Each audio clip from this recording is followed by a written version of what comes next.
the good folks out there in Knoxville are borderline insane in the kindest way possible. Like, I mean, VFL is a very, very real thing for us being here in Nashville. We get to encounter a lot of y'all, so we appreciate y'all being dialed in and being subscribed. What we're going to say about Tennessee football after this season is that Josh Heupel is a Tier 1 coach in this sport. In my opinion, I think this is already the case. I think if we've been paying attention to how Josh Heupel has done things in Knoxville and where they've elevated to, I think this is already true. But especially this year, with the way the deck has been stacked against Josh Heupel, against Tennessee in so many ways, I think what they're going to do this year will once again like kind of illuminate this idea of, oh, wait, that guy that took over that program that was in, I say disarray is probably a kind way to phrase it. Program was down bad when he got there, now has them once again on the door of the college football playoff, winning 9 games. I think that will be illuminating for all of us here across the college football public. Because what I just said, Tennessee kind of got dealt a sucky hand this year, man. Like, I know the schedule's one thing. We'll talk about that. The schedule isn't all that bad. But to have your quarterback leave after spring practice, where the portal quarterback market is already, like, pretty dry for the most part, and to leave you in a situation where you got to not just go get a quarterback to add to your room, you have to get a quarterback, add him up to your offense, get him up to speed in your offense, which is already a pretty intense study, I have to believe, with how quick they go. And then you have to get him up to speed to go play in the SEC. First game in the SEC is against Georgia. Like, that's not a small ask.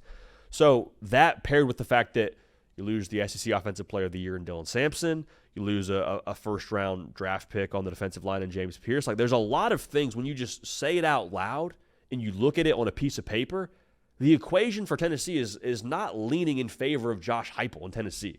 Like, you have all these things break in the matter of one offseason. You're like, man, it's not really cause for a ton of optimism in Knoxville. It's not really cause for a ton of belief in what Josh Heupel's got going right now. But here's my thing. Since Josh Heupel's gotten to Tennessee, he has been an adapter. We say it a lot with the quarterback. Hendon Hooker's there. Score a bunch of points, you win that way. Joe Milton takes over. It's a more gritty approach. You have to run the football more. You have to play better defense. Last year with Nico, first-year starting quarterback. You got to figure it out. Win 4 games scoring 20 points. I beat that stat to death, but I think it's so revealing as to what Josh Heupel has done at Tennessee with figuring out how to win different ways. Like, the defense was the strength of that team a year ago. I'd say 2 years ago it might have been the strength of that football team. And so it's not just he's an adapter. What we're going to see this year from Josh Heupel is he's a builder.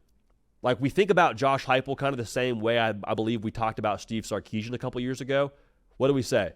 Quarterback guy, dials up a great game plan. He's great on the call sheet. He can find ways to score and win, but when they go and win a lot of games this year and have themselves in the mix in November for a college football playoff berth, we're going to say, why is Tennessee in this spot with all the things that went left for them over the course of this offseason? Because Josh Heupel has been building this roster on the line of scrimmage in the shadows for the last couple of years. Like, even in 2022, they weren't up to par with what Alabama was up front. They weren't. Why'd they beat them this last year? Because they were better on the line of scrimmage from 2022 to 2024. They had been building that thing. They got better up front. They got better across the roster. They got better at key spots in the world of the SEC that you have to be better at. Like, Josh Heupel always knew, if I want to win at the highest level in this conference, I can't do it scoring 45 a game. I got to have a defensive line, and I got to be able to run the football at a high level. Now, he's run the football at a high level since he's been a head coach, make that clear. But the defense improving to where they are now, that's been a roster construction thing that Josh Heupel has been a massive part of. So when they go out and, I say it again, on the doorstep of the college football playoff this year, when they're in the mix again, it's going to be very revealing to say all these things were working against Tennessee, but they still found a way. Why?